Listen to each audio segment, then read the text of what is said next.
안녕하십니까, 덕골입니다. 주말 잘 보내고 계신가요? 저도 오늘 지인 결혼식이 있어서 결혼식 갔다가 와서 이제 촬영을 좀 하려고 합니다. 오늘은 지난번에 읽다가 말았던 사업보고서 뒷부분을 좀 읽어볼까 하는데요. 지난번에는 거의 이제 한우바이오파마 주요 파이프라인에 대해서 위주로 설명을 다 했죠. 다 하고, 안구건조증 치료제가 있다. 사실 이 안구건조증 치료제는 지금 그 한올바이오파마 시가총액에 전혀 기업 가치에 포함이 안 되어 있다고 해도 과언이 아니거든요. 이게 만약에 성공을 하면 안구건조증 치료제가 셔머 테스트라는 주요 평가 지표를 달성을 해서 FDA의 승인을 받으면 이건 거의 리스크가 없는데 하이 리턴이 될 수도 있습니다. 물론 얼마나 침투를 하냐, 안구건조증 치료제 약이 그 안구건조증 질환 시장에 얼마나 침투를 하냐가 문제겠지만 경쟁 약들이 많긴 하거든요. 근데 이게 한우바이오파마가 가서 신약을 직접 팔기는 조금 현지에 공장이 있거나 아니면 생산 시설이 있거나 뭐 그런 건 아니기 때문에 조금 힘들 것 같고 파트너사를 정해서 팔 것 같은데 그 파트너사가 누가 되느냐도 좀 중요하고요. 뭐 일단 그런 거는 추후의 일이니까 나중에 좀 지켜보도록 하더라도 일단 성공하면 리스크가 없는 상황에서 성공이기 때문에 아마 기업 가치에 반영될 때 한 번에 많이 반영될 가능성이 크거든요. 그러니까 저거는 이제 2026년 정도의 결과 도출을 목표를 하고 있고 만약에 성공이 되면 뭐 2027년도에 신청을 해서 2028년도부터 팔기 시작하거나 뭐 그럴 것 같습니다. 뭐 많이 남은 것 같지만 2028년이면 3년 정도 남았어요. 근데 탑라인이 2026년 도출, 결과 도출이니까 만약에 성공을 하면 2026년에는 기업가치 상승이 일어날 수 있습니다. 만약에 실패를 하더라도 이게 실패다 하고 주가가 떨어진다면 그때는 또 죽죽을 할 수 있는 좋은 기회가 될 수 있습니다. 일단 참고해 주시고요. 중요하지 않은 부분은 넘어가도록 하겠습니다. 판매 경로, 판매 반복, 판매 조직은 뭐 이건 일반 의약품 판매 조직이고 주변 일단 조직도기 때문에 뭐 크게 그렇게 신경 안 쓰셔도 되고요. 자본과 부채 비율은 전기 말에 비해서 당분기 말이 조금 더 부채가 좀 줄었습니다. 이 자본이 늘어나고 줄은 거는 사실 중요하지 않아요. 이 부채 관리가 어떻게 되냐가 전체 자산 재무 구조가 어떻게 관리되고 있냐를 보여주고 있기 때문에 자본은 전체 자산에서 부채를 뺀 값이 자본이라는 의미밖에 없거든요. 그러니까 이 부채 관리가 중요합니다. 부채 관리. 부채가 조금 줄었죠. 부채가 줄었다는 거는 뭐 나쁜 건 아니니까요. 근데 신약 개발 기업상 부채를 아예 없앨 수는 없고 적당히 잘 활용하는 건 좋으니까 부채 비율이 24% 정도면 뭐 그렇게 나쁘지도 않습니다. 일반 바이오텍 기업들은 부채 비율이 어마어마하죠. 그러니까 뭐 이자로 나가는 돈이 되게 많다는 얘기예요. 근데 한올은 그래도 부채를 많이 통제를 잘 하고 있는 것 같은 느낌이고요. 뭐 다른 제약 바이오 기업들과 비교 분석을 해보시면 아마 재무 구조가 그래도 재무를 긴급하게 조달할 필요는 없겠다. 뭐 그런 생각이 좀 들죠. 오늘은 좀 주요 계약 및 연구 개발 활동, 라이선스 아웃 계약 체결한 거에 대해서 좀 볼 텐데요. 지금 총 중국에는 탄판업 세트 HL036이 안구건조증 치료제입니다. 그리고 바토클리맙 HL161BKN 이게 바토클리맙이 IMVT140 1번 이뮤노반트로 따지면요. 그리고 이 바토클리맙은 부작용이 있는 물질이었습니다. 그래서 중국 하보바이오메드라는 계약 상대방 회사에 기술 수출을 했는데 재작년인가요? 2년 전인가요? 하보바이오메드가 그 중국의 석약제약그룹이라고 CSPC 파마에 재라이선스 아웃을 했어요. 근데 그거는 뭐 하보바이오메드가 일단 바이오테크 기업이고요. CSPC 제약은 정말 약을 생산해서 파는 회사거든요. 중국에서. 그러니까 하보바이오메드에서 생산을 해서 파는 게 아니라 팔 때는 CSPC 제약을 통해서 팔게 될 겁니다. 성공을 하면요. 근데 한올에게는 뭐 로얄티나 아니면 뭐 마일스톤이나 이런 게 달라지는 게 하나도 없으니까 걱정하지 마시고 그거 참고만 해주시면 됩니다. 계약금은 이만큼 받았고요. 합의 반환 의무 없는 계약금 400만 달러를 이미 수취를 했고, 진행 단계는 지금 탄판업 세트 안구건조증 치료제는 3상 임상이 종료가 됐어요. 근데 신약 승인이나 이런 걸 아직 신청을 하지 않고 있고, 이거는 그 미국에서 한올이 임상 3상 결과도 안 좋았기 때문에 지금 3상만 3번째 하고 있잖아요. 그래서 중국에서도 3상 결과가 좋진 않아서 3상을 종료는 했지만 아마 신약 승인을 신청할 것 같진 않아요. 분위기는. 이거는 하버바이오메드에서 그렇게 크게 신경을 쓰고 있는 약은 아니고, 바토클리맙은 지금 중증 근무력증에 대해서 임상 3상을 성공을 하고 중국 그 FDA죠. 중국 그 허가 그 기관에 신청을 해놓은 상황입니다. 그래서 내년 6월쯤이면 결론이 날 것 같고, 만약에 거기서 승인이 되면 이제 내년에는 본격적으로 그 신약 승인 성공에 따른 마일스톤 수치와 함께 로얄티, 판매에 따른 로얄티가 아마 수치가 되게 될 겁니다. 자, 미국에는 로이반트 사이언스, 그 이뮤노반트의 모회사였죠. 그 최근에 그 트럼프 대통령이 그 임명한 그 CEO 로이반트 사이언스의 기술 수출을 했고요. 바토클리맙 HL161BKN, 이것도 위와 같은 물질이죠. 부작용이 있는 물질입니다. 그리고 HL161ANS, 얘는 부작용이 없는 물질, IMVT1402번을 말하는 겁니다. ANC 두 가지 물질을 다 수출을 했고, 미국 포함 북미, 중남미, EU국가, 영국, 스위스, 중동, 북아프리카 지역까지 다 수출을 했는데, 여기서 보시면 일단은 중국의 HL161ANS는 수출을 안 했어요. 그러니까 하버바이오메드는 부작용이 있는 물질만 가지고 있지 부작용이 없는 베스트 인 클래스가 가능한 161ANS 물질은 지금 한올바이오파마가 들고 있는 겁니다. 한올바이오파마가 중국에 추가 기술 이전을 할 수도 있고요. 중국뿐만이 아니라 여기 써있지 않은 국가들이 있죠. 일본, 대만, 홍콩, 마카오 다 포함이겠죠. 그런 국가들도 아직 이거를 기술 수출을 안 했어요. 그러니까 한올이 추가 기술 수출을 할 수 있는 여력이 남아 있다는 겁니다. 참고하시고, 바토클리맙은 지금 열심히 하고 있죠. 이뮤노반트에서 열심히 하고 있고, HL161ANS 부작용이 없는 물질은 뉴질랜드에서 임상 1상을 해서 훌륭한 성공을 했고, 지금 바로 3상으로 진입하게 될 게 내년 3월까지 5개가 임상이 시작이 될 거다라고 했습니다. 그 중에 하나가 불응성 류마티스 관절염이었고요. 그 다음에 GD, 그레이브스병은 올해 안에 임상 3상을 시작한다고 했습니다. 참고하시고 확인해 주시면 됩니다. 그 다음에 안구건조증 치료제 탄판업 세트와 바토클리맙 HL161BKN이 하버바이오메드에 기술 수출한 상세 내역입니다. 총 계약 금액은 8,100만 달러라고 되어 있는데 400만 달러는 이미 수치를 했고요.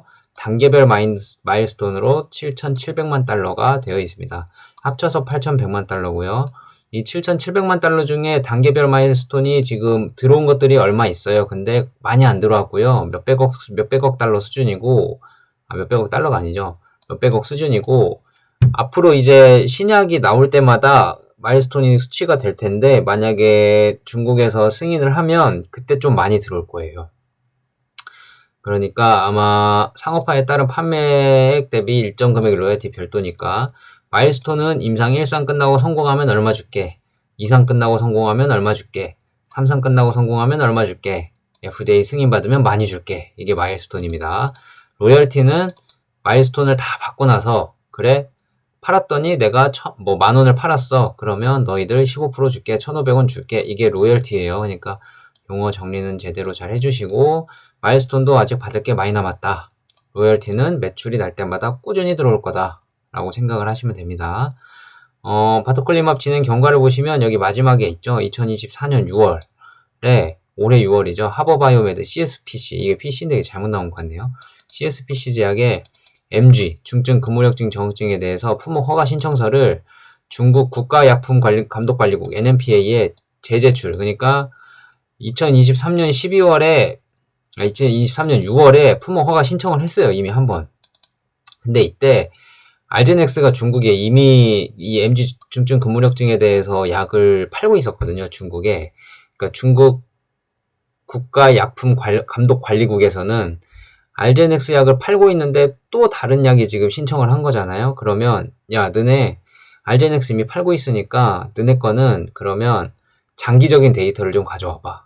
장기적으로 안정적이고 장기적으로 효과가 있는지 데이터를 좀 가져와 봐 해서 장기적인 데이터를 다시 취합을 해서 올해 6월에 다시 재제출을 한 겁니다. 그러니까 내년 6월쯤 1년 정도 걸리거든요. 이게 내년 6월쯤이면 아마 승인이 날지 안 날지 판가름이 날 것 같아요. 근데 일단은 신약 승인에 대해서는 리스크가 거의 없기 때문에 거의 된다고 보고 있습니다. 저도. 그래서 여기 나와 있죠. 하버바이오메드는 2022년 10월 바토클리맙의 중국 관리에 대해 CSPC 제약그룹에 서브 라이센스를 계약을 체결을 했다. 근데 한올바이오파마는 뭐 큰 의미가 없다. 달라진 게 없다. 로열티 다 받고 마일스톤 다 받고 달라진 게 없습니다. 파토클리맙 HL161BKN 부작용이 있는 물질이고요. ANS 부작용이 없는 물질입니다. 이게 헷갈리시면 여기 B가 써있는 게 부작용의 B라고 생각하시면 돼요. 네, 부작용의 B. 부작용이 있다. 여기 B가 없죠? 부작용이 없다. 이렇게 생각을 하시면 되고 이뮤노반트는 로이반트의 자회사입니다.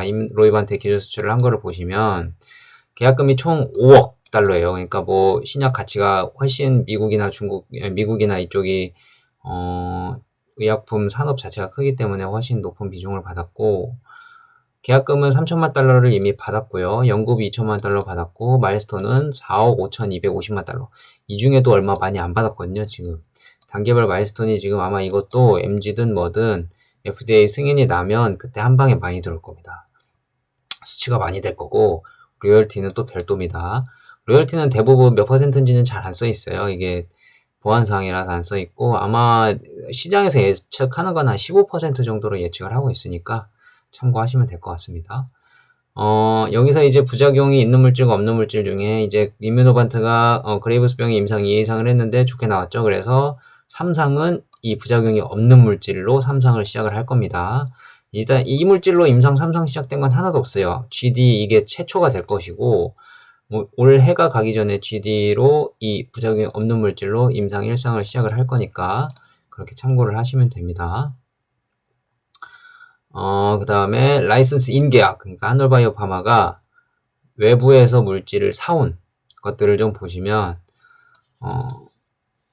턴바이오 테크놀로지라는 곳에서 라이선스 인 계약을 해온 게 있어요. 이 턴바이오 테크놀로지는 그 노화, 유전자 물질 노화를 변형을 해서 한 거고 크리스탈 바이오 사이언스는 그 항체 플랫폼을 좀 가져온 거거든요. 이거는 지금 현재 특별하게 뭐 기업 가치에 포함되어 있거나 중요한 이슈는 아니기 때문에 향후 연구개발 참고 목적으로 사온 거라서 참고만 하시면 될 것 같고 여기 턴바이오 테크놀로지에 대해서 나와 있죠. 턴바이오 테크놀로지가 보유하고 있는 mRNA 기반 에피제네틱 리프로그래밍 오브 에이징 플랫폼 그러니까 노화에 대해서 한 건데 안과랑 눈과 귀 영역에서 연구개발을 생산하는 사업화 권리를 확보를 한 거예요. 이거는 나중에 혹시나 그 임상이 좀 더 진전이 되면 혹시나 임상이 진입을 하거나 아니면 후보물질이 도출이 되거나 하면 추가 내용이 있으면 설명을 해드리겠습니다. 그 다음에 크리스탈 바이오 사이언스에 대해서도 나와 있고요. 이건 항체 디스커버리 플랫폼이라고 말씀드렸죠. 네. 항체 디스커버리 플랫폼을 좀 사온 거고 이 항체 디스커버리 플랫폼이라는 게 뭐냐면 항체를 디스커버리, 발견할 수 있는 플랫폼이에요. 그러니까 어떤 물질로 인해서 의약품을 주약을 했을 때 인간은 항체에 최대한 가깝게 항체를 생성할 수 있는 플랫폼을 가지고 온 거예요. 그러니까 항체를 주로 개발하는 이 한올바이오 파마 회사 성격상 아주 적절한 인수다라고 저는 개인적으로 생각을 하고 있습니다. 그 다음에 공동연구개발 탄판업세트 아까 안구건조증이었죠. 대웅제약 최대 주주인 대웅제약과 같이 공동으로 연구개발을 하고 있고요. 그 다음에 HL192는 항암제 물질이었는데 이게 지금 항암제 이거는 파킨슨병이죠.